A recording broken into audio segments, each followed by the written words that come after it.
What is up, all of my horror fanatics out there? Welcome back to Late Night Frights. I'm the Late Night Frights horror leader, the J. Sloan or Jordan, back here to do another video for you. And as always, guys, I want to thank everyone for tuning in this evening. Last week we did horror battles, and if you haven't checked it out yet, please go do so. It was a great week overall. So, seeing as we did horror battles last week, this week we are doing a theme. And the theme we're doing for you is a redo theme, one we've done before, and we are actually redoing our thriller killer theme for 2015. And the film that I chose to review is a really good thriller film, one that I really enjoy, and it is The Vanishing.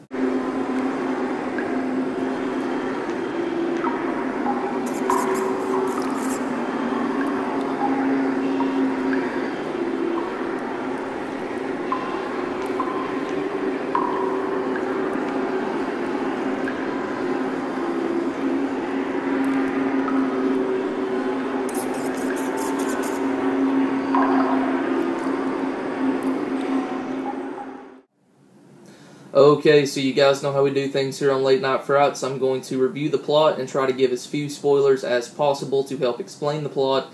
Then I'm going to go over the direction, the cast, everything within the film, the feeling, the vibe, and then my overall rating on The Vanishing. So, without further ado, let's dive into my review. So, The Vanishing is a 1993 remake of a Dutch film.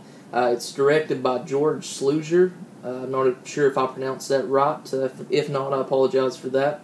It's starring Kiefer Sutherland, Jeff Bridges, Nancy Travis, and Sandra Bullock. And it is a thriller film with tons of horror aspects thrown in. And really great film, and I'll talk about that as we go further into the review. So the film starts off with Kiefer Sutherland and Sandra Bullock's two characters who are dating at the time. And it looks like they're heading on a cross-country trip. It really reminded me of a film called Breakdown with Kurt Russell, right, in the beginning when it shows them two, traveling on this road, on this cross-country trip, I guess you could say. They're arguing quite a bit, and they have a big argument, and you think that's going to blow over. And it does. They make up, and they have this little scene where you can tell they're in love, and everything's going to be fine. Well, Sandra Bullock stops into this gas station to get them some drinks, and she never comes out. And Kiefer Sutherland, goes all around this gas station, calls the police, and he knows there's something wrong. Although the police tell him, they think that she just ran away because there was a fight, and he knows that's not the case. He knows she's gone. She has vanished. So we skip years later, and we see that this man is still affected by this. He has posters up every year on the anniversary of her disappearance. He's been on talk shows. He's been in the newspaper, trying to find out what happened to his girlfriend because he loves her, and he cannot get over the fact that she's gone, and the mere fact that he does not know what happened to her. So we see that what he doesn't know is that there is this creepy character, the character who actually took her, that's been waiting for a chance to pounce, pretty much, waiting for a chance to contact him and pretty much toy with him and, try to make him think that he actually has his girlfriend alive and trying to let him know everything he did with her and why he did what he did. And that is the main plot of the film, Kiefer Sutherland's character trying to find out what happened to this girl he loves. And it's not so much that he loves her still, it's eating away at him not knowing. That feeling of what happened to her, where did she go, who took her, what did they do to her. And when the creepy character, which I'll go ahead and say is played by Jeff Bridges, comes out and lets him know and pretty much takes him on a wild ride, crazy ride, where he tries to manipulate him and toy with his mind, that's the main plot of the film. And I really loved it. I loved the film in a whole. Jeff Bridges did a great job. Very crazy in this movie. It was weird seeing him come to this role after playing the dude in The Big Lebowski. I mean, seeing him in that and in this and all the other roles that he's done, he did a fantastic job. He was so creepy in this movie, guys, and it worked. And his motive for doing what he did was actually really crazy and really insane. And everything, his whole backstory I really liked.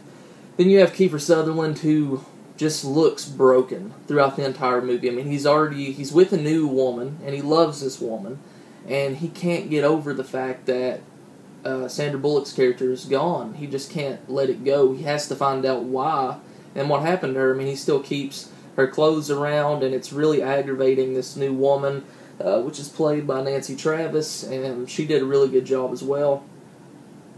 The film is great in a whole. Explain the plot. That is the basic plot of the film without giving too much away. It's a crazy thriller mystery ride throughout the whole movie, and you're trying to figure out how it's going to end. And I do have to say, I was extremely satisfied with the climax of this movie, although I know a lot of people did not like it compared to the original Dutch film. I heard there's some differences within both. I'm going to have to check that one out. I can't speak on it because I haven't seen it. I've only seen the remake. And, really like it. So let's talk about the direction by George Sluizer. Not exactly sure how to pronounce his last name once again. And I'm not familiar with the director or his work, although I do know that this film is really good, and I give him props for everything. The shots that he took within the movie. The actual opening, I'm sorry, getting tongue-tied. The actual opening in the film surprised me because it showed the killer. It showed him, and it was really creepy because it showed him practicing what he was going to do, getting, the chloroform and, hello, miss, would you get in my car? It showed him practicing his whole scheme that he planned out, which is really cool, especially for it being a mystery movie. They really don't let you know in too many mystery or thriller films where, who the killer is, what's going on. It really is, you find out towards the end of the film, the middle or the end of the film. In this one, it's right in your face, but nevertheless, it's still very entertaining and very interesting, trying to see where it goes from there on out. And I really loved it. Love the acting from everybody. Kiefer Sutherland, like I said, looks so broken in this movie, and everything about him, it just screams, you know when you see him, especially years later, he's not gotten over the fact that she's gone, and he never will. He has to have some closure. And it's not that he loves her, he just needs to know what happened to her.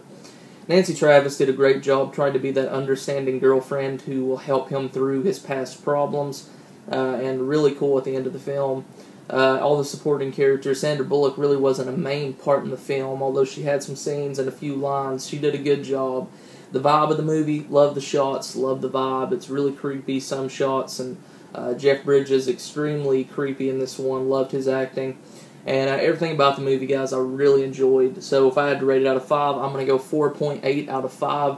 Definitely check out The Vanishing if you haven't seen it. Also, check out the original, although I can't speak on it. If it's anything like the remake, I know it's good. So, thank you so much for watching, guys. That is my review over The Vanishing remake. I hope you enjoyed. Thank you for tuning in to the first day of our Thriller Killer 2015 redo.